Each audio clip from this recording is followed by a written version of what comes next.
On est bien, on est bien. Ah, il manque un truc. Ah, je brûle là. Péo. Voilà, ça c'est fait ça. Bonsoir. Bonsoir. On va commencer par faire ça, n'est-ce pas? On est bien là. Petit écran sombre. Écran sombre. Écriture claire. Tu la vois, c'est cool. On est prêt. J'ai toujours pas acheté ma table. J'ai arrêté d'en parler. Il faut qu'on s'en occupe d'ailleurs. Allez, bonsoir à tous. Ce soir, soirée comme hier, bien évidemment, tu as tout à fait le droit, comme hier, de me faire complètement dériver de mes sujets, de m'empêcher de traiter les sujets que j'avais prévus et de me faire glisser sur de nouveaux sujets. Ce soir, je suis à l'heure. Donc, d'habitude, je suis à la bourre. Il y a un peu plus de monde. Là, j'ai commencé un petit peu plus tard. Je vais laisser un petit peu le temps à tout le monde d'arriver. Je vais regarder que tout fonctionne. A priori, je pense que tu entends le son. Normalement, c'est tout bon. Comme d'habitude, avant d'attaquer cette vidéo, si tu es sur Instagram, rejoins-moi sur YouTube. Si tu es sur Facebook, viens, rejoins-nous sur YouTube. Parce qu'il n'y a que sur YouTube que je vois les commentaires. OK? Donc ça, c'est vraiment important. Moi, je suis en train d'aller les chercher. Dites-moi hein, si vous m'entendez, si tout va bien de votre côté. Parce que bon, bien évidemment, je ne peux pas être au four et au moulin. Ce soir, je me lance dans une émission. Salut! Ah ben voilà, c'est marrant ça, parce que je vois pas le chat sur l'écran. Salut Sandra, salut Frédéric. Qui met la pièce ce soir? Salut Julien. J'espère qu'il y en a qui vont mettre la pièce, Sandra. Tu as raison, mais il va falloir la mettre. C'était bien hier, franchement, on a passé une bonne soirée. Par contre, tu vois, il y a un truc qui me gêne, c'est que j'aime bien ici avoir le retour. J'aime bien ici avoir le retour, mais je l'ai pas. Je sais pas pourquoi.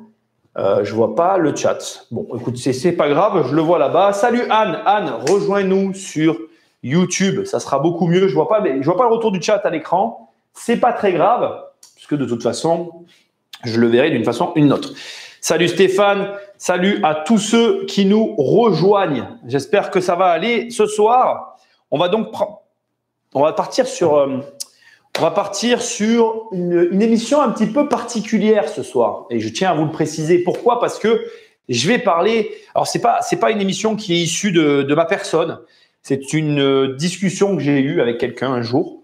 Et on a eu une discussion que j'avais trouvée super intéressante. Et ce matin, en fait, qu'est-ce qui s'est passé ce matin? On est allé quelque part.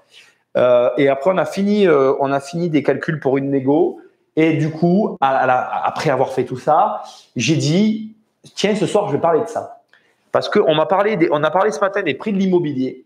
Donc, je vais t'expliquer ça tout à l'heure. Voilà. Et on va parler donc des APL, de l'influence des APL sur les prix de l'immobilier. C'était une personne qui me soutenait cette théorie. D'ailleurs, j'ai chaud ce soir.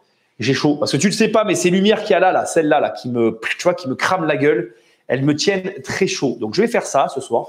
Voilà. Ce soir, on va se remonter les manches un peu. Hein. Voilà. Ça sera un peu stylish ce soir. Voilà. Et on va la jouer comme ça ce soir. On va se remonter les manches, on va travailler. Hein. Bonsoir à tous ceux qui arrivent. Salut.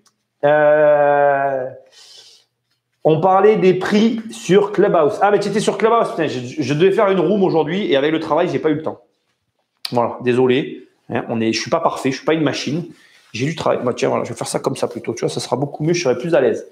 Voilà, vous m'en voulez pas. Je change un peu de style aujourd'hui. Je remonte ma chemise. Voilà. Là, je suis bien. Plus regarde, on dirait presque qu'il y a un rappel. On pourrait presque, tu vois, quand je fais mes critiques, Le Bon Coin sur les rappels et le style, des fois, sans faire exprès, sans savoir, regarde, tac, yeah, c'est cool. Bon, ok.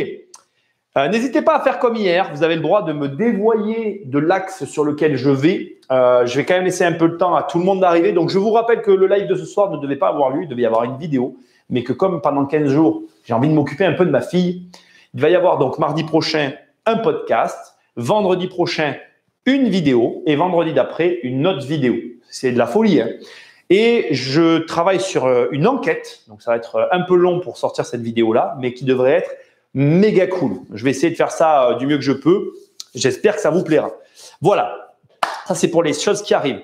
Mardi, vous aurez la suite, et d'ailleurs je ne l'ai pas mis en ligne, et ça c'est pas bien, je le ferai après avant de partir. Il y aura la suite, bien évidemment, du podcast. Ça, c'est pour les choses qui arrivent. J'ai pas eu l'occasion de vous le dire, mais aujourd'hui, donc je vous le rappelle, je vous l'ai pas dit d'ailleurs, la semaine dernière, je suis allé chez mon notaire à Saint-Étienne, j'avais des papiers à signer. Et comme mon notaire est à Saint-Étienne et qu'en fait, les gentlemen investisseurs sont à Saint-Étienne, il m'avait proposé de faire une interview podcast. Et je l'ai faite, en fait, elle est sortie aujourd'hui. Donc, tu tapes Gentleman Investisseur. Voilà. Je vous le montre rapidement. Ça laisse le temps à tout le monde d'arriver et ça fait une intro sympa. Voilà, c'est ça, les Gentleman Investisseurs. Et il y a une interview avec moi qui est sortie et ils vont passer sur ma chaîne, mais en fait, on n'avait pas le temps parce qu'on a parlé du coup. Et donc, voilà. Et du coup, si je dis pas de bêtises, voilà, jamais 203. Voilà, je suis, donc, pour aller l'écouter si vous avez envie. On a passé un super moment, on a bien rigolé. C'était sympathique. Donc, voilà. Je voulais vous en toucher un mot. C'était, voilà, c'est pour que ça nous laisse le temps, ça laisse un peu le temps à tout le monde d'arriver. Et c'était pour vous parler de ça. OK. Allez, on va attaquer sur ce point que j'avais envie d'aborder. Et j'ai vraiment envie que vous participiez. Et puis, comme hier, après, n'hésitez pas. Franchement, hier, je passais une super soirée. D'ailleurs, ça a dû se voir. OK. Alors, je regarde un peu vos réactions. Ça laisse un peu le temps à tout le monde d'arriver. Il y a du monde qui arrive. C'est cool. Bonsoir à tous, encore une fois. Si tu es sur Instagram, si tu es sur Facebook, rejoins-nous sur YouTube. Immobilier Compagnie.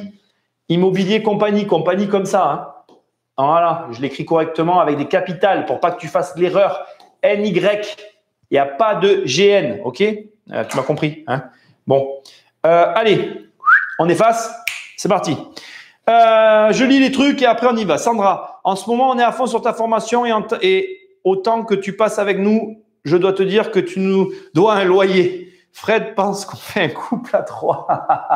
Ouais, puis alors, j'ai pas eu le temps. En ce moment, j'ai pas le temps de faire des vidéos sur le groupe privé parce que franchement, on a du boulot en ce moment.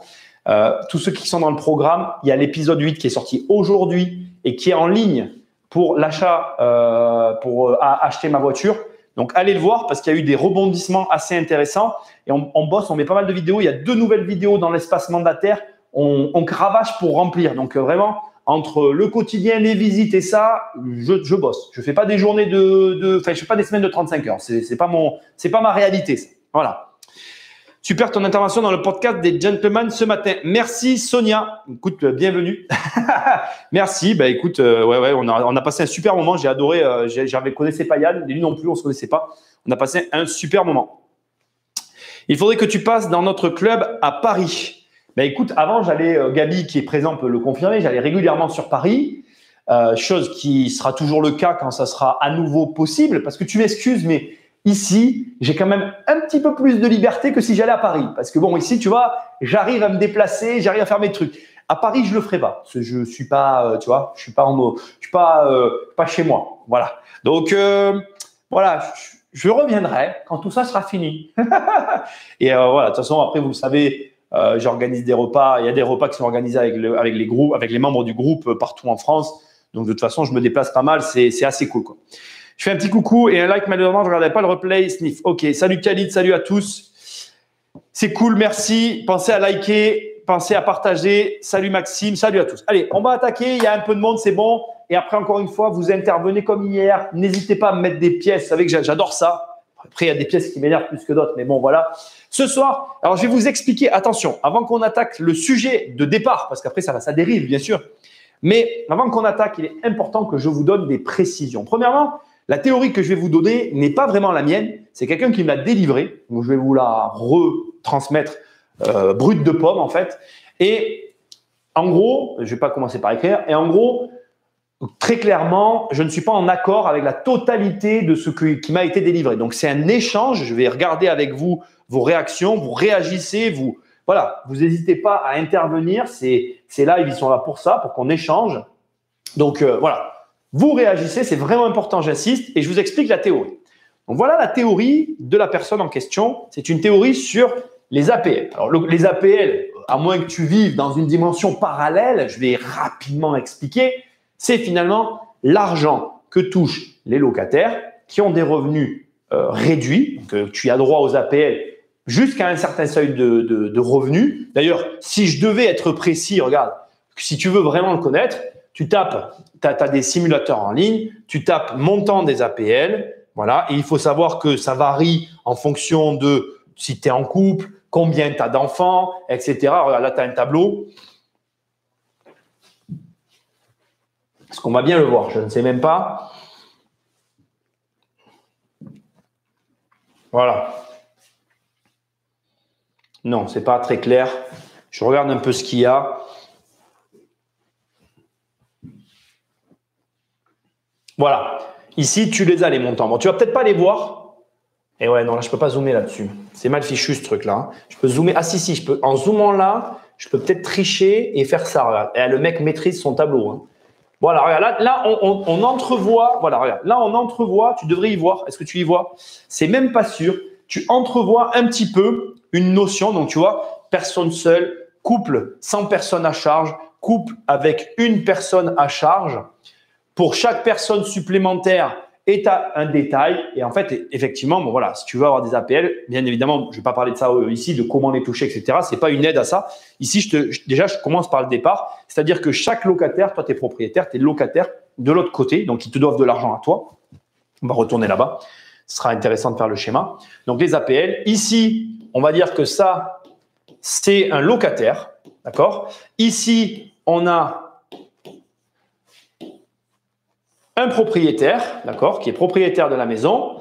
Ici, on a les APL. Les APL donnent de l'argent au locataire, qui donne de l'argent au propriétaire. Et finalement, pour le locataire, il y a une espèce de balance qui se fait entre d'un côté un loyer et de l'autre les APL. Alors, c'est un fait. Donc, si tu veux, pour le locataire, on est d'accord, il y a une sortie, mais il y a une entrée. Et cette sortie et cette entrée, elle est liée à plein de choses. Donc, premièrement, peut-être que tu le sais, peut-être que tu ne le sais pas, en fonction des régions. Alors, il y a une chose que je ne sais pas, attention, je veux le préciser, parce que moi, j'avoue que déjà, c'est plus moi qui m'occupe de mes loyers maintenant, mais vraiment plus du tout. Autant, il y a des anciens comme Gabi qui doivent sourire parce qu'il y a eu plein de fois là où je l'ai dit, je m'en occupe plus, mais j'ai repris la gestion. Enfin, il y a eu des trucs. Autant là, c'est la réalité, je ne suis plus au courant. Mais quand moi, je le faisais vraiment et que j'avais le nez dedans, si tu étais dans le Languedoc-Roussillon, c'était pas pareil que si tu étais dans le PACA. Et si tu étais dans le Gard, c'était pas pareil que si tu étais dans l'Hérault. Et c'est bon, tu l'adaptes à ta région, mais tu comprends ce que je veux dire. Donc, en gros, les APL, elles fluctuent non seulement en fonction des régions, mais aussi en fonction des départements. Et, je veux être très précis, c'est pour ça que je dis que je ne le sais pas. Comme maintenant, ils nous ont changé les régions en faisant l'Occitanie, machin. Alors, il y a le PACA qui est resté PACA, mais l'Occitanie, c'est le regroupement du Languedoc. Et d'ailleurs, je ne connais pas le nom de l'autre région, excusez-moi, je ne peux pas tout savoir, mais tu m'as compris. Comme ils ont regroupé les régions, je ne sais pas s'il y a des variations maintenant qui ont évolué aussi dues à ces regroupements. C'est ça que je voulais dire. D'accord? Donc ça, c'est la première chose que je veux que tu gardes en tête. Et maintenant, on va directement dans la théorie qui m'avait été énumérée et que j'avais trouvée quand même intéressante, même si je vais te donner mon avis après, je la trouvais intéressante. En fait, la personne m'a dit, les APL, elles enrichissent… Enfin non, d'ailleurs, c'est pas vrai. Les APL contribuent à l'augmentation des prix de l'immobilier. Donc pour lui, en fait, dans son esprit, le fait que les locataires aient ces APL, d'accord, c'est vraiment important ce que j'explique parce que c'est ça la base de son raisonnement. Le locataire, d'ailleurs, je ne sais pas pourquoi je suis allé là, comme le locataire touche des APL, ça permet déjà de soutenir une augmentation des prix de l'immobilier et de façon indirecte, ça va venir enrichir les propriétaires. Ok? Donc ça, c'est sa vision à lui. Donc maintenant, je vais retourner là-bas. C'est ça que maintenant, je vais pouvoir faire ce que je voulais faire au départ. Voilà. Et après, on va discuter tous ensemble pour voir de quel côté de la barrière tu te situes. Si par exemple, dans ce que moi je vais te dire, j'oublie des choses, tu vois les choses différemment, on va discuter tous les deux. Donc, on a une première version où lui, je te résume ici sa vision à lui. Donc, la première vision, le sujet du départ de cette vidéo. Première vision, la sienne. En gros, les APL, d'accord, permettent aux locataires, donc on va mettre ça comme ça, on va mettre un petit locataire ici, on va écrire locataire, ça lui permet de payer son loyer.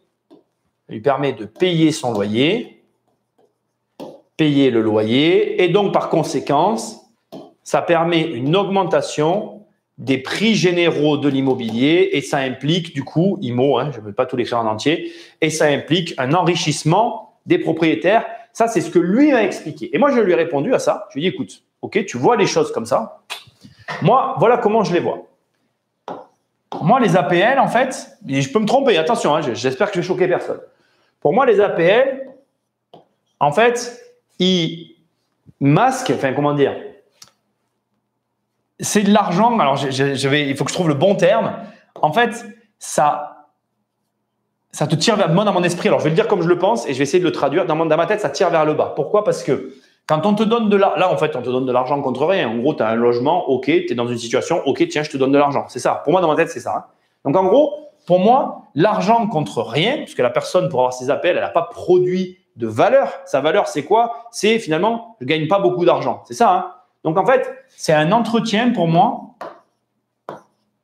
Entretenir, c'est entretenir un faible niveau de revenu. D'accord?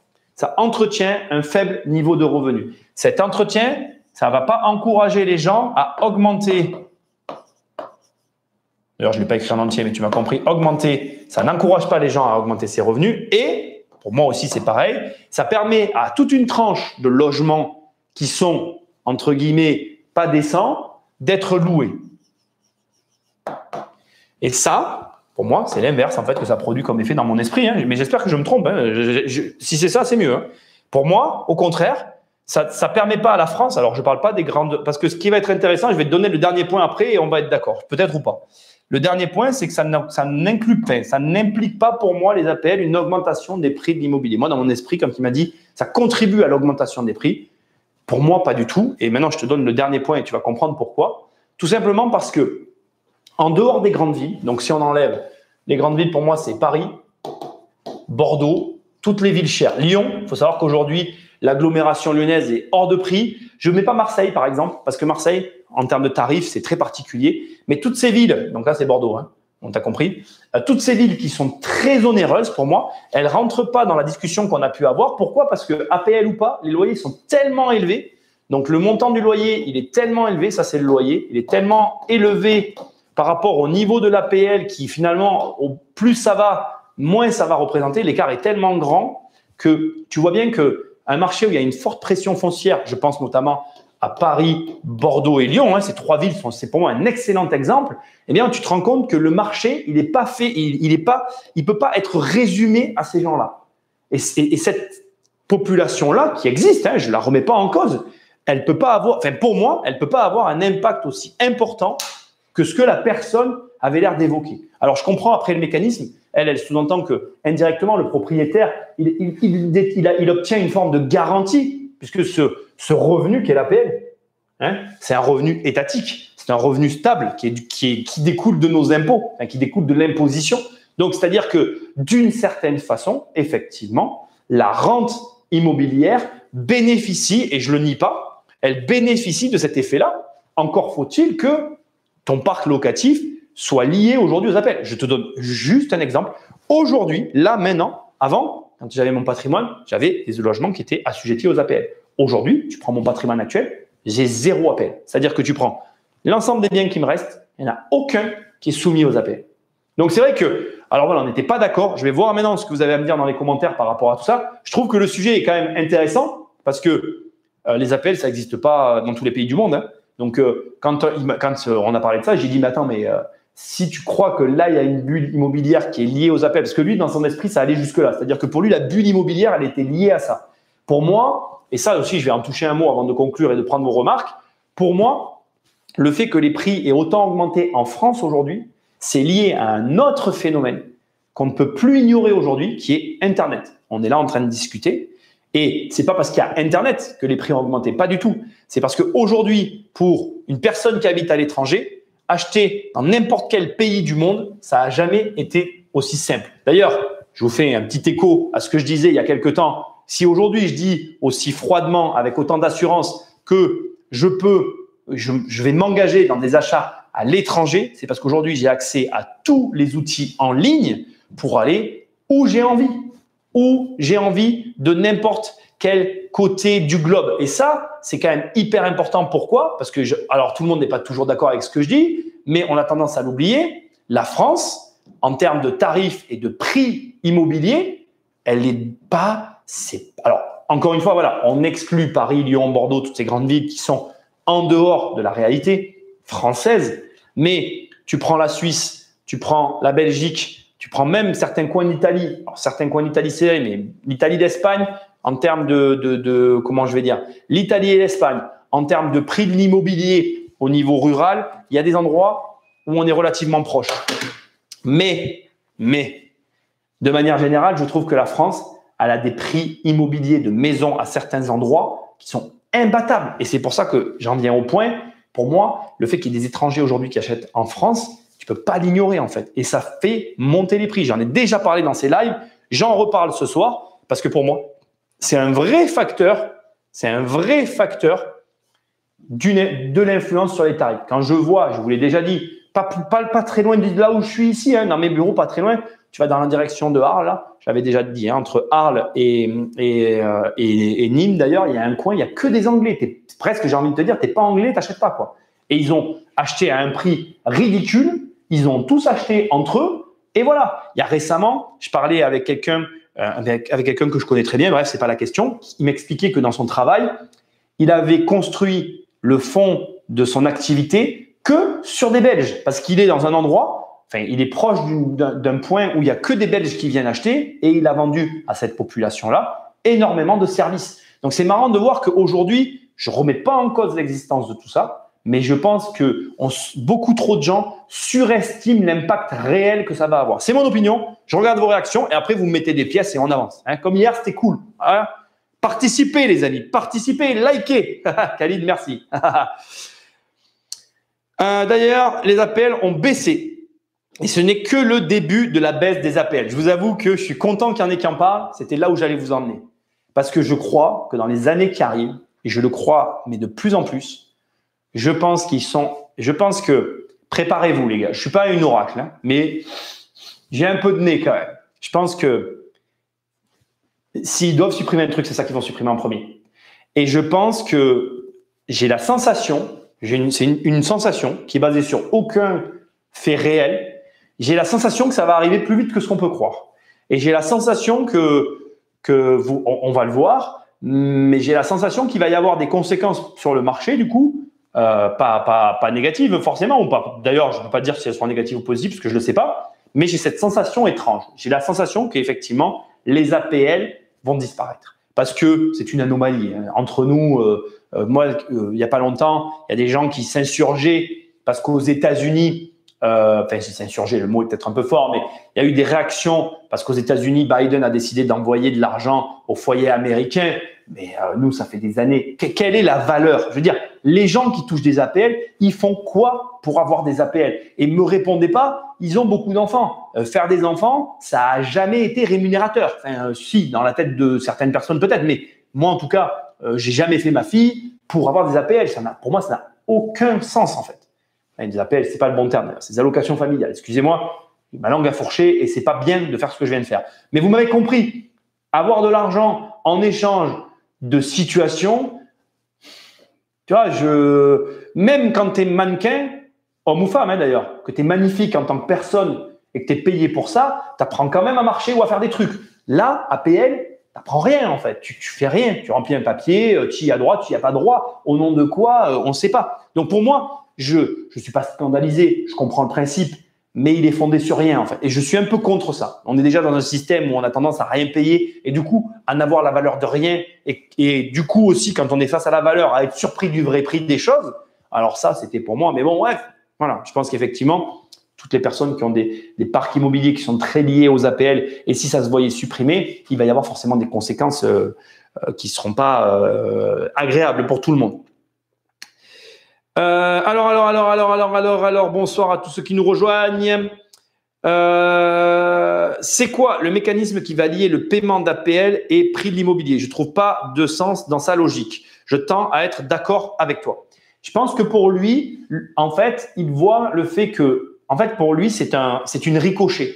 Je pense que vraiment, comme je te l'ai montré là au départ, pour lui, c'est vraiment de la ricochet. C'est-à-dire que, en fait, le problème déjà au départ, c'est que en fait, je pense que le problème de tout ça, tiens, tu sais quoi, ça va être hyper intéressant. Tu viens de dire qu'il t'a mis la pièce là, c'est bon, je suis parti. Tu sais quel est le problème de tout ça? Je pense que le problème sous-jacent de tout ça, c'est la fameuse phrase qui dit si tu payes un loyer, c'est un loyer égale perte. Ok?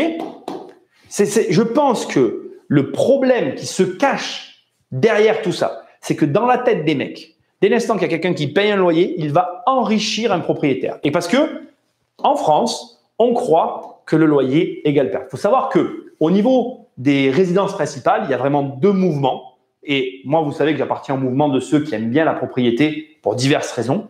Mais je vais quand même ici énumérer les deux mouvements. En France et dans le monde entier, il y a deux mouvements. Et quand tu fais des études à l'ICH ou comme moi, sous forme de BTS immobilier, bref, peu importe le type d'études immobilières que tu vas faire, il y a des profs qui en parlent parce qu'il y a des raisons d'en parler. Il y a deux mouvements au niveau de la résidence principale. La résidence principale peut être vue de deux façons et les deux façons sont justes. Il n'y a pas un camp qui a raison ou qui a tort. C'est un côté, pour certains, la résidence principale est un actif. Dans ces cas-là, le loyer est égal à une perte. D'accord ? Ce qui est ici pour moi, ce dont on est en train de parler, le cas en France, dans l'esprit de, je dirais, je pense que je ne vais pas abuser en mettant 80% des gens en France, à mon avis, ils pensent comme ça là-bas. Et après, tu as l'autre camp, l'autre philosophie, où là, on est dans la résidence principale est un passif, et où à l'inverse, le loyer, eh bien, en fait, si on le compare, finalement, on va développer, hein, mais le loyer comparé au coût du crédit, c'est un gain. Et là, du coup, tu comprends par rapport à ce que je viens de te dire, on est dans 20% des personnes en France. Et avant d'aller plus loin, je vais t'expliquer, tu vas comprendre, on va le faire ensemble. Hein. La logique, elle est hyper simple. D'abord, je dois être très transparent. Je suis de ceux qui a plutôt cette philosophie-là, mais je vais être très franc avec vous. Je suis en train de passer de niveau, c'est-à-dire que là, en ce moment, je travaille pour passer au niveau supérieur. Quel a été l'un de mes premiers mouvements?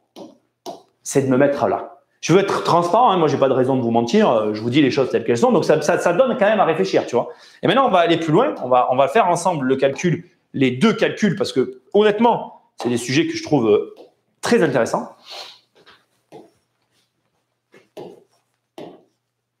Donc là, quand j'écris RP égale actif, on est d'accord que je garde la même colonne que celle-là, vous me suivez? Et quand là, ici, j'écris RP égale passif, on est d'accord que je garde la même colonne que celle d'avant. On essaye d'être cohérent dans la réflexion. Petit rappel, likez la vidéo et rejoignez-moi si tu es sur YouTube, Facebook ou Instagram, viens sur YouTube. Donc, l'ARP est un actif. Quel est le raisonnement dans la tête des gens? L'ARP est un actif. OK? Ben, il est facile déjà. En fait, la première réflexion dans le cas de la RP est un actif, c'est tu donnes de l'argent à la banque. Donc, du coup, ici, qu'est-ce qui se cache derrière l'actif? Il se cache j'ai oublié une lettre. Ça arrive. Il se cache le capital. Donc, ça veut dire qu'en fait, quand tu deviens propriétaire de ta RP, tu capitalises. J'avais une ancienne banquière que j'appréciais beaucoup, qui est dans mon premier livre, dans mon second livre, pardon, Devenir riche sans argent, où elle disait, sa thèse, c'était que la résidence principale, c'est de l'épargne forcée.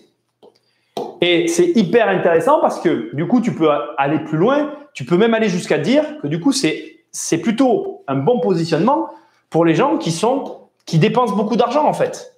Tu vois? Mais bref, l'ARP, c'est un capital. Tu capitalises et tu payes la banque. Ce qui fait que ce que les gens défendent quand ils défendent l'ARP en forme d'actif, ils défendent le fait que quand tu t'en vas, tu encaisses ton capital. Et du coup, ils te disent quoi? Tu n'as pas jeté l'argent par les fenêtres. C'est ça la phrase. Hein? Tu es locataire, tu jettes l'argent par les fenêtres, mon fils. Je vois ma mère là, je la vois. Moi, je suis locataire, elle me dit, mais ça me rend malade. Tu jettes l'argent par les fenêtres. C'est ma mère, ça.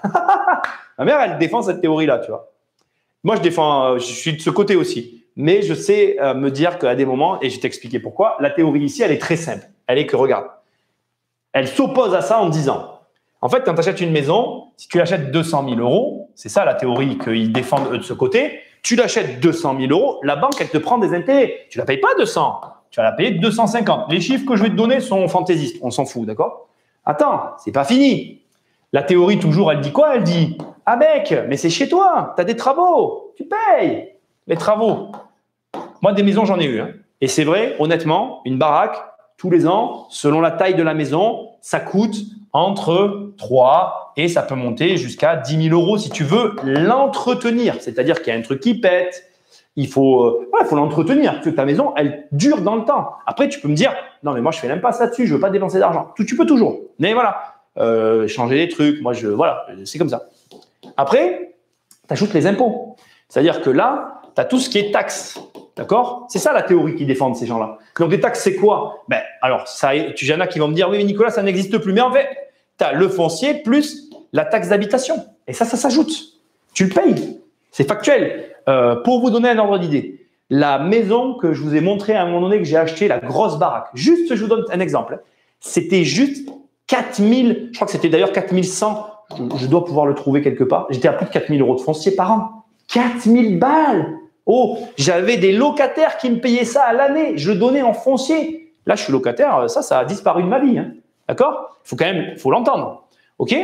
Et ensuite, il y a un dernier point qui vient écraser cette théorie, c'est que les baraques, c'est ce qu'ils disent, hein, les mecs qui soutiennent cette philosophie, tu les payes beaucoup trop cher. C'est-à-dire que tu les payes pas le prix qu'elles valent. Parce que c'est un marché qui n'est pas un marché rationnel, c'est un marché qui est un marché, je veux y vivre, il faut que ça me plaise, je suis prêt à mettre le prix. Tu dépenses, quoi. C'est une dépense. Voilà. Et donc, du coup, eux, ils disent, quand tu fais le cumul de tout ça, le prix de ta maison, tu l'as payé 3 fois le prix qu'elle vaut réellement. Tout ça parce que tu as voulu croire qu'on t'a dit c'est de l'argent jeté par les fenêtres. Encore une fois, là-dessus, quand je te présente ça, ne commence pas à me dire oui, Nicolas, tu es de ce côté. J'ai pas dit ça. J'ai dit qu'en ce moment, j'étais de ce côté parce que j'avais besoin de passer un cap. Mais je vais retourner de l'autre côté parce qu'après, c'est des philosophies. Moi, je suis plutôt, je l'avoue, c'est de l'éducation. Ma mère m'a éduqué de l'autre côté. Je connais maintenant ce côté-là. Il me gêne pas. Je l'entends. C'est audible. Je vais être très franc avec toi. Quand je fais le bilan taxe foncière plus taxe d'habitation, c'est mes vacances, hein, c'est sûr, hein, c'est certain. Après, c'est toujours pareil. La viande, quand tu as beaucoup d'argent sur tes comptes, elle ne coûte pas le même prix que quand tu n'as pas d'argent sur tes comptes. J'ai eu pas d'argent sur mes comptes dans ma vie et j'ai eu de l'argent dans ma vie. Je vois la différence à tous les niveaux. C'est certain que pour moi, je trouve quand même très ironique les gens qui font soi-disant de l'immobilier et qui se situent là. Maintenant, j'ai été transparent avec toi. Tu vois, voilà, je te l'ai dit. Moi, j'ai tout le temps été là, mais par exemple, en ce moment, je suis ici. Ça ne m'empêchera pas de revenir là-bas. Je vais éternuer. Tiens-toi loin de cet écran, il ne faudrait pas que je te donne le Covid. Je rigole. On va avoir un peu d'humour avec la situation. Voilà. Donc, tu m'as mis la pièce, mais voilà, je suis parti dans mon délire. Tout ça pour te dire que la RP, c'est un vrai débat. Et que je pense que derrière, donc tout ça, Khalid, on revient maintenant au sujet. Le mec est complètement taré. Le sujet de départ, c'était ça. Tu me dis, je ne comprends pas ce qu'il y a derrière. Derrière, il y a ça, en fait. Donc, le gars, il dit, en fait, le locataire capitalise pour le propriétaire. C'est une ineptie. Tu rends riche les autres. Voilà, c'est ça, en fait. Le loyer n'est ni plus ni moins qu'une perte. Après, c'est des points de vue. Il y a des gens qui te diront que le loyer, c'est un gain.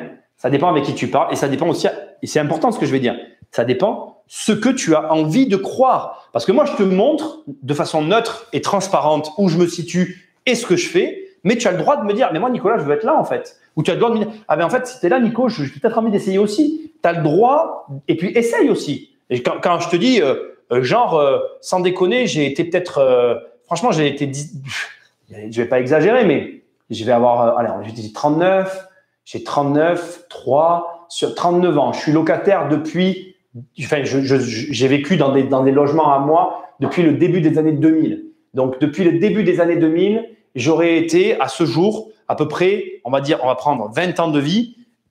Depuis 20 ans de vie, j'ai été environ 5 ans locataire et 15 ans. Voilà. 15 ans de ce côté, 5 ans de ce côté. Voilà. Si tu veux en plus des données, donc tu vois, je veux dire, je ne peux pas dire que j'ai passé toute ma vie comme propriétaire, quoi. Je suis aussi locataire. Voilà. Je voulais le préciser, mais voilà. Donc, tout ça pour te dire, Khalid, les APL, le problème qu'il y a derrière, c'est l'enrichissement de qui? Parce que les gens ont un problème avec l'argent, toujours pareil. Les APL permettent à des gens de… Ah, voilà. Alors, Stéphane, lui, est d'accord, tu vois. Stéphane, il dit, je suis d'accord parce que les APL permettent à des gens de louer dans le privé. Il n'y a pas de garantie. Si le locataire ne paie pas sa partie de loyer, il est obligatoire de le déclarer à la CAF et donc le proprio perd aussi les APL. Alors, effectivement, Khalid, tu as complètement raison. C'est exactement comme ça que ça doit se passer. Je vais être très transparent avec toi. Très transparent avec toi. Dans les faits, ça n'arrive jamais. Parce que du coup, tu demandes à un mec de se tirer une balle dans le pied pour des locataires qui parfois, ça c'est pareil, je l'ai vécu. Moi, j'ai eu même, moi j'en ai déjà parlé. Hein. Moi, j'ai eu un studio que je louais 305 € par mois. Bon, elle me payait. Hein. Et la nana, elle avait 295 ou 292. J'exagère un peu. Elle avait 292 € d'APL. Je te rassure, j'ai jamais payé ça comme loyer. Parce que… Et ouais, il n'y a pas beaucoup de loyer là. Hein, 13 balles. C'est pas un loyer, quoi. C'est pas réaliste. Mais bon, je dis ça, je dirais. C'est quoi la corrélation entre APL et loyer? La corrélation, pour le mec qui me parlait, hein, Gabi, je te l'ai expliqué, hein, c'est que pour lui, comme en fait le locataire qui a droit à l'APL finalement est sûr de payer son niveau de vie, est sûr de payer sa vie, et qu'il est sûr, et dans la tête du mec, parce que c'est toujours pareil, c'est des visions qu'ils ont. Il se dit, le locataire, du coup, il n'a pas de raison de ne pas payer. Et d'ailleurs, il a raison. Quand tu prends le cas que je viens de te dire, voilà, ou 293, je ne sais jamais, et que tu te dis, ben, la nana, pourquoi elle ne m'aurait pas payé le loyer, en fait? Pourquoi? Et quelque part, sa logique, ben, tu la retrouves un peu là. Faire un virement de 13 €, même si tu ne travailles pas, même si peu importe ta situation, j'ai envie de te dire, voilà, mais ça, et c'est ce que je disais tout à l'heure, ça n'est pas réaliste, ça n'arrivera jamais dans des villes comme Paris, Bordeaux ou Lyon, ça n'existe pas. Parce que pour un APL de 293 €, tout de suite à Paris, le loyer va être à 800. Donc du coup, le sujet de ce soir, il n'existe plus en fait. C'est aussi, Gabi, ta réaction, elle est aussi due à ta réalité. C'est-à-dire que ce dont on est en train de parler, toi, là, ici par exemple, toi qui es à Paris, tu ne peux pas comprendre en fait. Tu ne peux pas le comprendre parce que tu ne peux pas y être confronté. Parce que toi, tu vas tout de suite être dans ce ratio-là. Et je le comprends. Hein. Mais il faut comprendre que Paris, encore une fois, n'est pas le reflet de la France. Et de la même façon que la France n'est pas le reflet de Paris. Pareil pour Lyon, pareil pour Bordeaux. La preuve, tous les prix ont été bousculés en France, sauf à Lyon. C'est bien que quand même, c'est quand même des cas à part, tu vois. Bon bref, on va pas aller plus loin là-dedans, quoi. Voilà. Alors, voilà. C'est trop simpliste, sa logique, et j'ai l'impression qu'elle est basée sur des fausses infos. Ouais, je peux comprendre ta réaction. Oui, j'entends. Effectivement. Après, je pense qu'il y a, dans ce qu'il dit, il y a un manque d'information. Maintenant, comme je viens de te dire, encore une fois, prends mon cas. Voilà, et dis-toi, imagine un locataire qui encaisse 292 d'APL pour 305 € de loyer. Là, tu vois, pour lui, ce gros montant d'APL, il va dans la poche du propriétaire. Et donc, c'est un gain pour quelqu'un, en fait. Mais parce que c'est comme un jour, j'étais dans un gîte et il y a une fille qui me dit, quand quelqu'un gagne de l'argent, il y a toujours quelqu'un qui en perd. Mais ça, c'est des logiques… je ne sais pas pourquoi, malgré et je ne suis pas vieux, donc c'est peut-être bon signe d'ailleurs, ça veut dire que je suis peut-être encore un petit peu jeune. Mais quand tu me dis ça, moi, je vais tout de suite, tu vois, je vais au combat, quoi. Je peux pas laisser dire ça, en fait, ça m'énerve. Mais en réalité, je devrais tout de suite lâcher prise, en fait. Je devrais tout de suite dire, ouais, ok, c'est bon. Parce qu'en fait, le cas est déjà perdu. Quand tu commences à te dire que si quelqu'un gagne de l'argent, il y a forcément quelqu'un qui paye, c'est juste que tu n'as rien compris à comment ça marchait. Parce que, en fait, ce que les gens ne comprennent pas, c'est qu'une personne ne te donnera jamais d'argent si elle n'est pas d'accord sur l'échange qui va avoir lieu. Je vais t'expliquer un truc tout bête.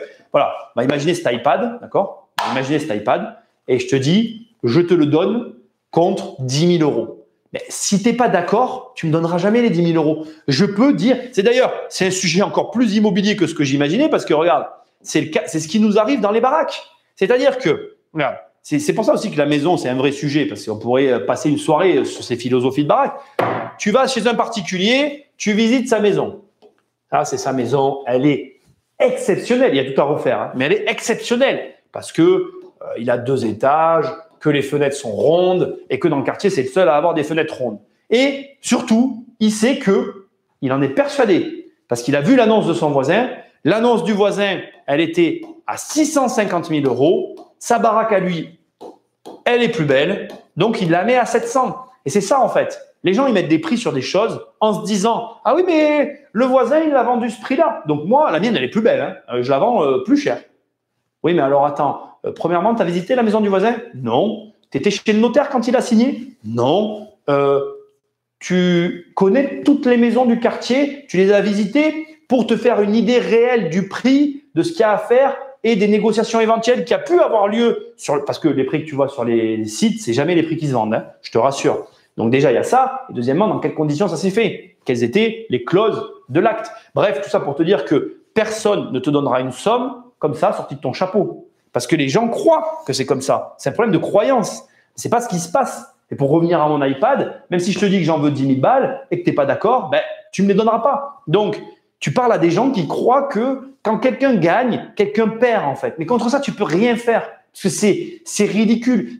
C'est la même question que est-ce qu'il y a un volume d'argent qu'on doit se répartir ou est-ce que l'argent est infini? Parce qu'il y a plein de gens qui ont un problème avec le fait qu'on imprime plein de billets. On est d'accord? Il y a plein de gens qui vont te dire, j'en parle dans mon bouquin de ça d'ailleurs, il y a plein de gens qui vont te dire « Ah ouais, Nicolas, tu te rends compte, il y a de l'impression monétaire, tout va partir en eau de boudin quand ça va se retourner. » Et c'est fort probable, hein, je ne peux pas dire le contraire. Mais regarde, ça n'existait pas avant. Regarde, là, je suis sur l'Apple Store. Tu vois, là, je vais cliquer sur les jeux vidéo de l'Apple Store. Là, tu es sur l'espace des jeux vidéo de l'Apple Store. Je prends cet exemple parce que c'est mieux. Ce jeu-là, je ne le connais pas, là, Mario Kart Tour. Voilà, ce jeu, Mario Kart Tour. Là, on est combien sur le live? Je ne peux pas le voir de là, mais on va imaginer, il y a 10 000 abonnés sur la chaîne YouTube actuellement. Les 10 000 personnes peuvent acheter ce jeu. Il y a 7 milliards d'individus sur cette terre. Cette société qui vend ce jeu, elle peut vendre tout de suite là 7 milliards de jeux.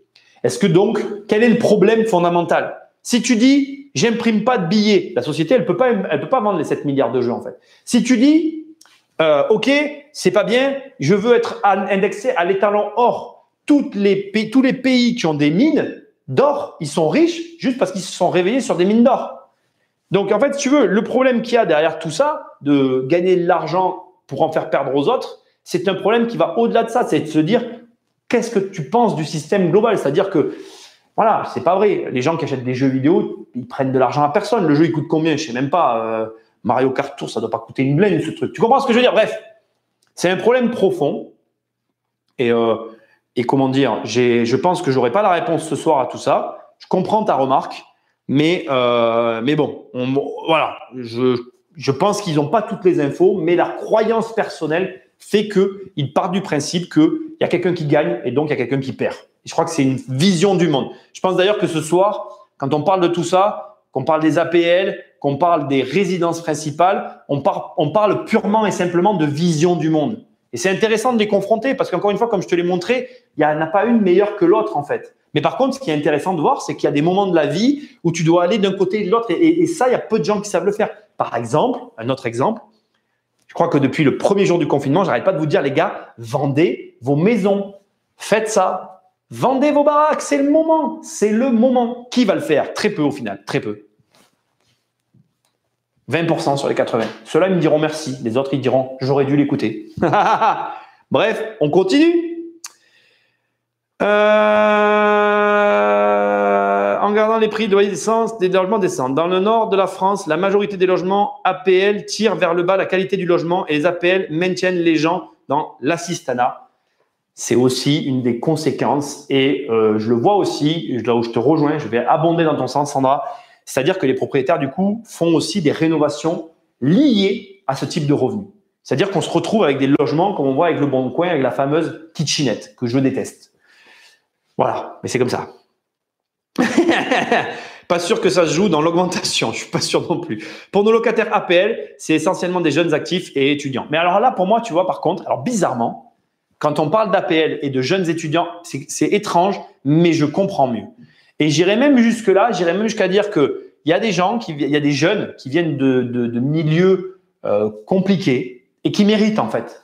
Et du coup, tu vas me dire, mais c'est la même chose, c'est de l'argent que tu donnes contre rien. Oui, c'est vrai, mais un jeune qui en veut, qui se bouge, qui est dans une situation difficile, ça peut lui permettre, parce que je vais te donner juste un exemple que j'ai connu aussi. Moi, je connaissais des potes qui dans leur quotidien chez eux, c'était impossible de bosser à la maison, quoi. Parce que voilà, ils étaient dans un cadre de vie qui leur permettait pas, donc ils sortaient de leur cadre pour travailler, ils restaient plus longtemps que nous à la médiathèque et tout. Ces gens-là, ils méritent d'avoir des APL parce qu'il y a des gens qui veulent en fait, qui veulent bosser et c'est différent. Parce que pour moi, après, je dis pas qu'il y a des gens qui les touchent, qui bossent pas. Même à la limite, je m'en fous en fait. C'est pas le problème.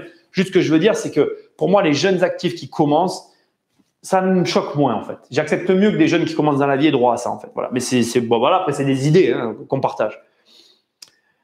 Je prends jamais des gens avec les APL, exception pour les étudiants. Quand on fait des logements beaux et propres, on touche une partie de la population qui ne sont pas éligibles. Eh bien Maxime, nous sommes d'accord. Et moi, quand j'avais des logements, je faisais la même chose que toi.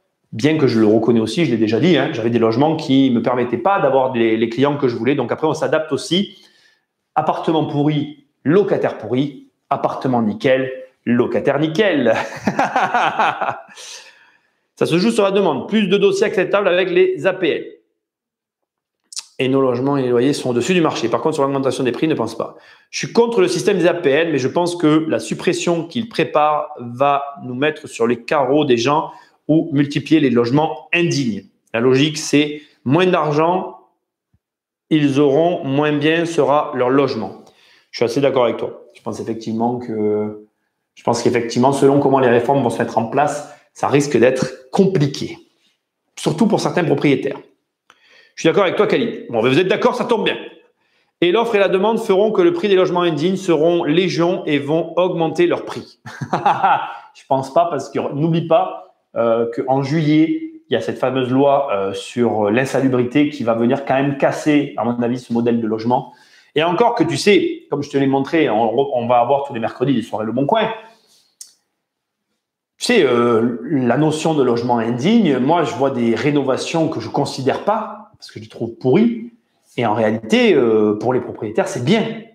Donc, c'est pareil. C'est où tu situes tes propres rénaux. Tu vois ce que je veux dire? C'est pas facile.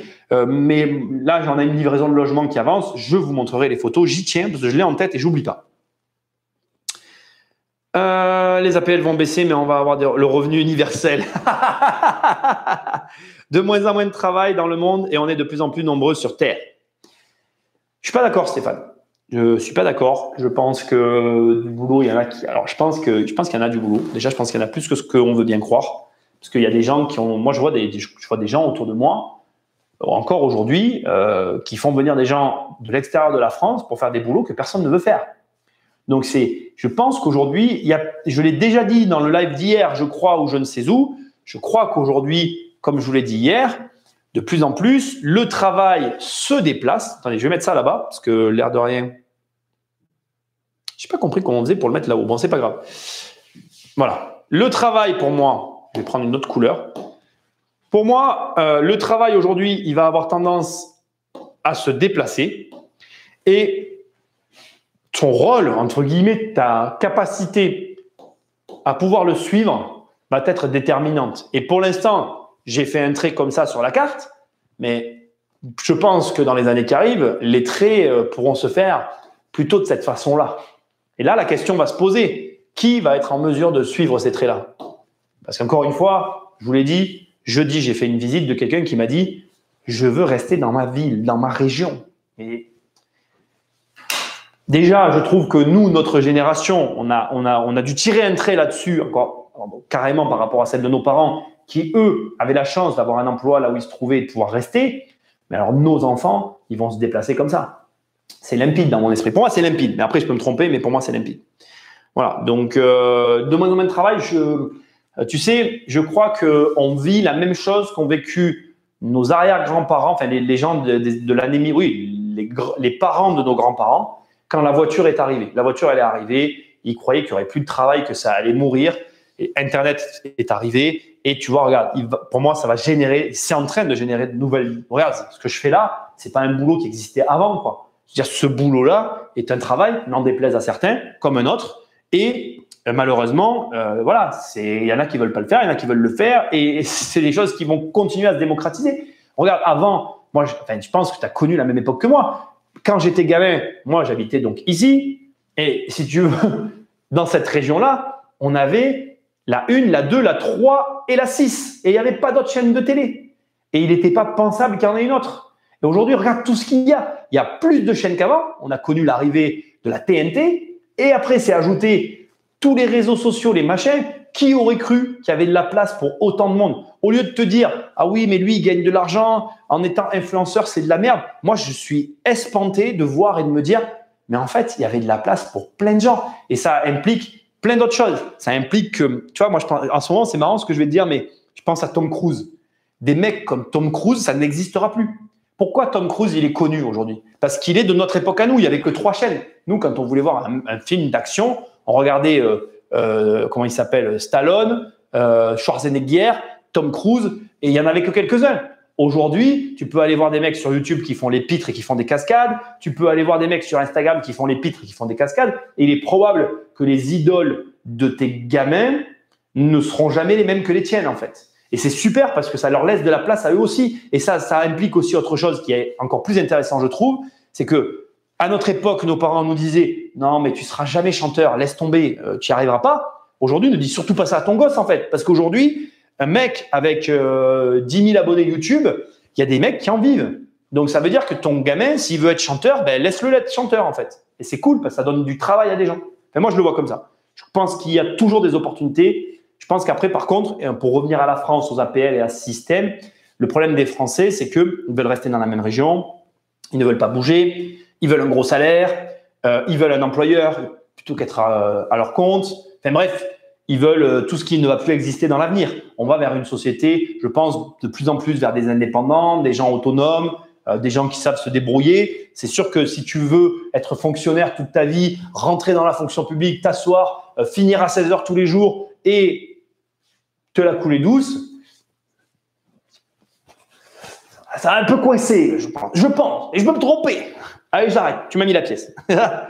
Selon l'économiste Gilles Raveau, le plus gros problème des gens est l'immobilier. Il faut se saigner pour se payer une cage à lapin à Paris. Les jeunes payent des loyers à des vieux qui s'enrichissent. Ah, c'est marrant parce que justement, j'ai vu la vidéo et j'ai envie d'en faire une analyse.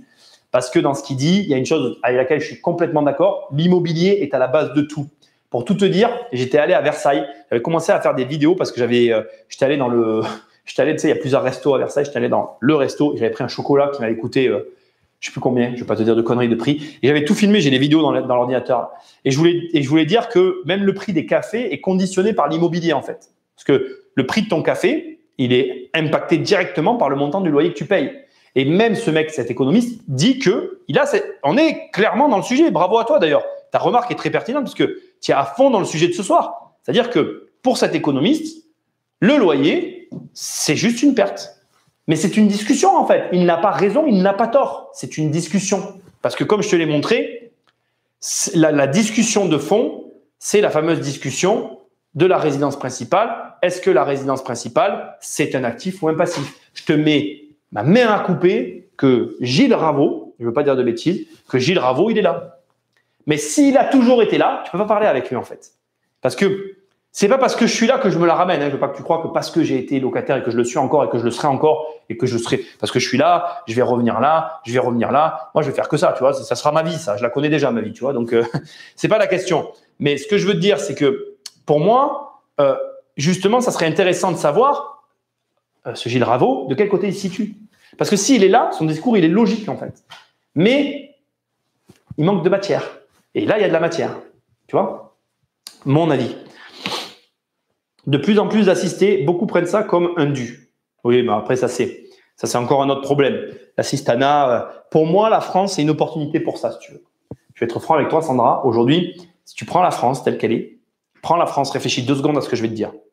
Il y a plein de gens aujourd'hui sur Internet qui vous disent « barrez-vous de la France, allez dans d'autres pays ». Mais les mecs, dans les autres pays, les gars, ils bossent. Là, vous êtes dans un pays où personne ne travaille.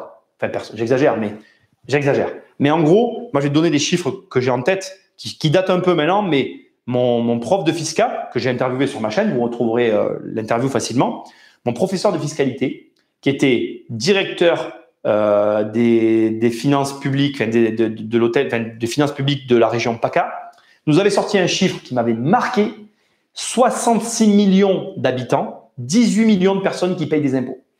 Donc, j'aimerais bien voir un pays qui est bâti sur ce système-là. Ce qui veut dire que on va prendre 20 millions, aller à 65, ce qui veut dire que sur cette masse énorme, d'accord, 45 millions de personnes quand même, j'arrondis, hein, on est d'accord? On est plutôt aux alentours des 47, mais j'arrondis. Cette masse énorme de 45 millions de personnes, alors déjà, on n'a pas toutes les situations, premièrement, mais deuxièmement, il y en a une majorité qui ne travaille pas. Donc, Au lieu de regarder ce système d'assistanat d'un point de vue négatif, colérique et d'avoir des avis néfastes, dites-vous une chose, c'est une opportunité terrible. Bosse et tu vas gagner de l'argent en fait.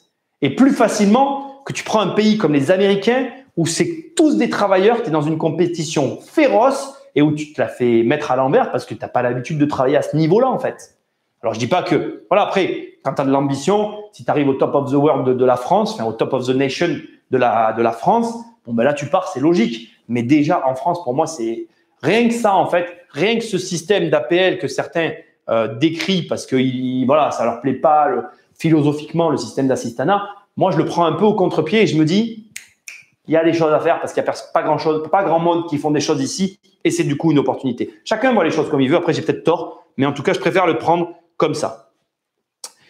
Je comprends un peu cette notion de mini-bulle immobilière à cause des APL dans certaines villes ou quartiers bien spécifiques. Mais je rejoins ton raisonnement, c'est pas à cause des APL que les prix IMO augmentent. Bon, voilà, on est quand même pas mal à être d'accord. Moi, c'est mon sentiment, mais voilà, c'est ce qu'il pense. Nico, je vais t'étonner, j'étais dans une RP égale passif, puis je suis passé dans une RP égale actif maintenant, mais franchement, je sens que je vais reswitcher. Je te présente mes excuses. J'espère ne pas être à l'origine de tout ça. Ça se réfléchit, mais voilà. Je peux comprendre. Après, c'est des discussions, c'est pas toujours facile. Et puis, il faut aussi composer. Il faut comprendre aussi que derrière ce système de RP, moi, j'en parle librement, mais il y a toute une vie derrière.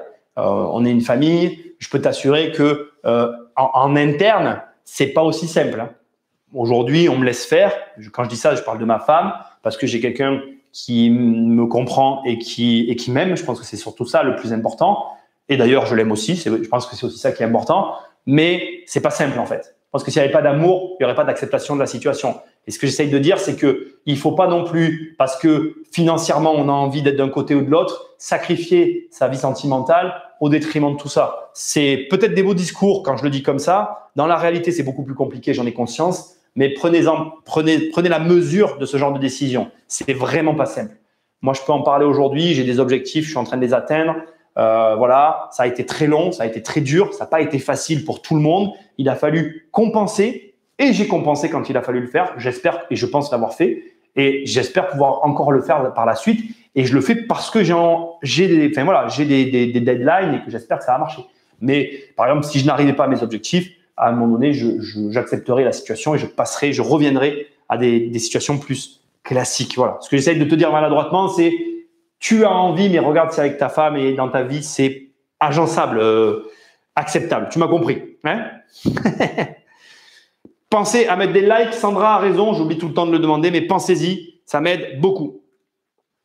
Je pense que je suis les zones géographiques où tu habites, les ARP, et de fait un actif ou un passif de par les prix de l'immobilier très élevés dans certains coins. C'est drôle, tes différences, ça me fait penser quand je compare avec mes parents ce que leur coûte leur camping-car, qui pour moi est une perte totale d'argent. Mais ouais, mais parce que ces comparaisons, tu peux les faire avec tout. Tu sais, il y a une comparaison très rapide. Tu parles de véhicules que je trouve très intéressante. Moi, je me rappelle, je ne sais plus avec quel membre de ma famille j'avais cette discussion où le mec m'expliquait, et je te parle d'il y a pas mal d'années, hein, diesel, je fais une faute, où le mec me faisait un compte, je me rappelle toujours, ça c'était une vraie discussion.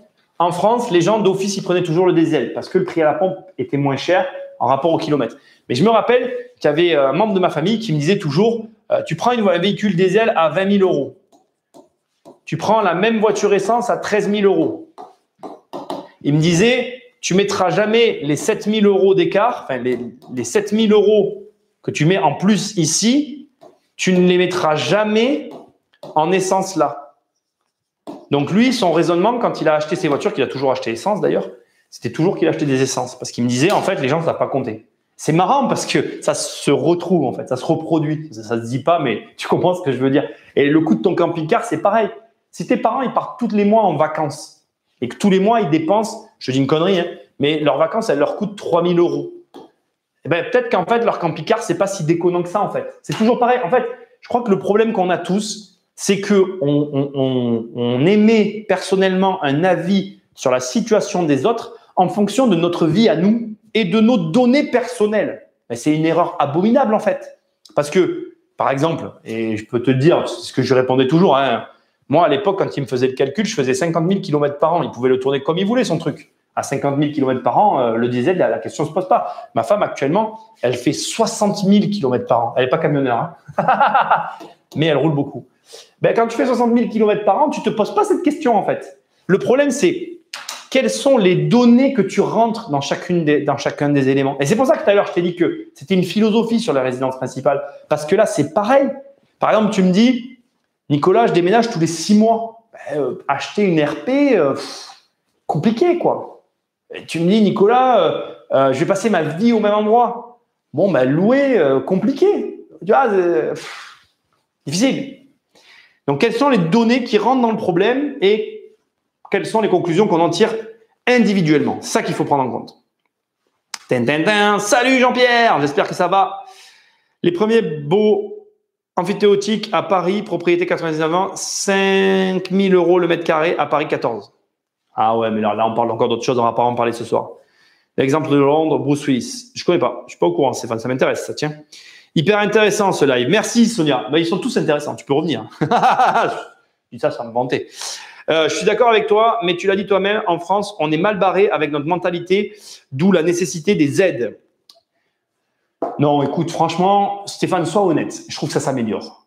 Honnêtement, je suis d'accord avec toi sur le fond. Je veux pas faire genre le mec qui s'oppose. Oui, tu as raison globalement, mais je trouve quand même qu'il y a de l'amélioration. Il y a plus d'entrepreneurs, il y a des gens qui se bougent. Je trouve que c'est quand même un peu mieux qu'avant. Voilà, mais c'est mon avis. Le loyer, le café et même l'essence sont en corrélation. On a une ville avec un fort pouvoir d'achat, pas loin, et hors de question d'aller faire le plein là-bas. Et bien voilà, mais c'est certain, tu as tout à fait raison. Oh, Gabi, t'es bon.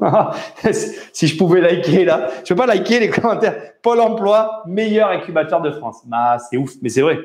En fait, en France, d'ailleurs, on va pas se mentir, hein, les mecs. Hein, vous la connaissez, on la connaît tous. Hein. Tu as les mecs, mais après, comment le leur reprocher? Si tu veux, TERRER, c'est pareil. Ça va faire écho à ce que je viens de dire. Tu m'as mis une pièce. Là. Elle est belle, celle-là. Bravo. Regarde. Écoute, prends toutes les données. Regarde, on va prendre juste ce que tu dis. Prenons juste Pôle emploi. On va faire ça, d'accord? Ça, c'est une partie du problème. On va la finir. Je le fais exprès de le prendre à contre-pied pour que tu réfléchisses à tout ça. Tu prends ça, c'est une personne. Voilà, on va l'appeler Kevin, parce que j'aime bien les Kevin en ce moment. Ne me demande pas pourquoi. Voilà, on va l'appeler Kevin et ça, c'est sa carrière. D'accord? C'est sa carrière. On va dire que là, il a 20 ans. On va dire que là, il a 50 ans. OK? Kevin, c'est un mec normal. Il n'a rien de spécial. Tu imagines ce que tu as envie autour de lui. C'est un mec normal. Un travail tout classique et tout nanana. Il paye des impôts. Donc, on n'est pas sur quelqu'un qui touche des APL. Il paye ses impôts, etc. Nanana. On va dire que là, donc si tu es d'accord avec moi, on va dire qu'il a 43 ans ici. Là, il perd son emploi. Je vais mettre perte, ce sera mieux. Perte d'emploi. On est d'accord? Très simple. Là, bim. 43 ans, il perd son emploi. Et là, il se dit, bon ben, j'ai perdu mon emploi, j'ai 40 ans, j'ai très techniquement, là on a dit qu'il avait 50, on va dire qu'il avait ici, il a 60, on va dire que là, il a 50. Il se dit, j'ai jusqu'à mes 50 ans pour tenter quelque chose dans ma vie. Passer les 50 ans, enfin, je vais te créer ma boîte, faire le système d'incubateur que tu viens de m'évoquer, Gabi, qui est très juste et qui est une réalité. Donc, en gros, là, on va dire qu'il a 2 ans de chômage, d'accord, sur lesquels il va se dire, je vais essayer de me lancer. Et il se dit, comme ça, si ça foire, j'aurai 45 ans, il me restera 5 ans pour trouver un emploi parce qu'après, de là à là, si je trouve rien, je suis mort. Ce qui est la réalité de la France. Donc déjà, ici, il est mort. Ce qui veut dire que, t'imagines comment c'est grave dans ce pays quand tu passes les 45 ans, enfin les 50 ans, pardon, mais même quand tu arrives vers 45-50, si tu as un creux de vie, ce qui peut arriver à tout le monde actuellement, dans ta tête, tu sais que tu es mort dans ce pays, hein, parce que ce n'est pas la réalité ailleurs. Hein. Mais c'est ça la réalité de ce pays. Et maintenant, je vais argumenter en sa faveur pour t'expliquer. Durant tout ce temps, Kevin, donc jusqu'à ses 43 ans, il a payé, il est dans la tranche à 40% d'impôt. Et il n'a jamais eu de cadeau, jamais. Voilà, il a respecté les règles, il n'a pas d'avocat fiscaliste, voilà, il est la personne lambda. Donc, en gros, ce que j'essaie de te dire, c'est que si tu opposes au montant des impôts payés, je vous rappelle, pour mémoire, si on additionne la totalité des taxes qu'on paye en France, hein, on est à 60 point quelque chose %. Alors, à quelque chose près, je parle TVA, tous les trucs qui s'ajoutent, sur les feuilles de paye, ce qu'on te prend pour les cotisations. Tu vas me dire, oui, mais c'est pour ma retraite. Oui, mais enfin bon, c'est quand même, voilà, tout ce que tu payes, tu n'es pas loin des 60%.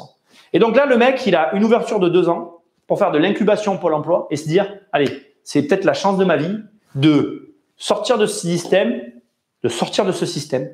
et de prendre la tangente. Je suis d'accord, c'est pas normal. Je suis d'accord que voilà, c'est un sport national. J'aurais pu prendre un autre exemple du mec qui le fait tous les 3 ans et qui monte des boîtes et qui les ferme. Je suis d'accord, ça existe. Mais quand tu prends un cas comme celui-là, moi perso, tu me diras ce que tu en penses, Gabi, mais je peux comprendre.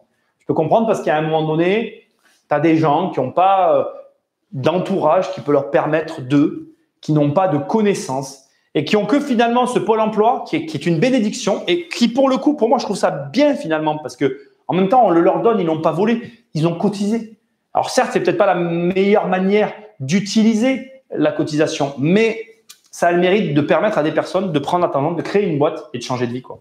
Donc voilà, je partage ton opinion, mais j'arrive à en comprendre certaines. Je vais dire ça comme ça, mais tu me diras ce que tu en penses. La France est une merveilleuse opportunité, je suis d'accord. Mais moi, je le pense aussi, ça c'est clair. Il n'y a pas meilleur ascenseur social que la France. Oui, il y a des assistés, mais ça nous laisse la place pour bosser et rafler la mise. Vive la France. Ben ouais, Khalid, moi je pense que si tu es bosseur dans ce pays, il y a réellement une vraie opportunité de marché.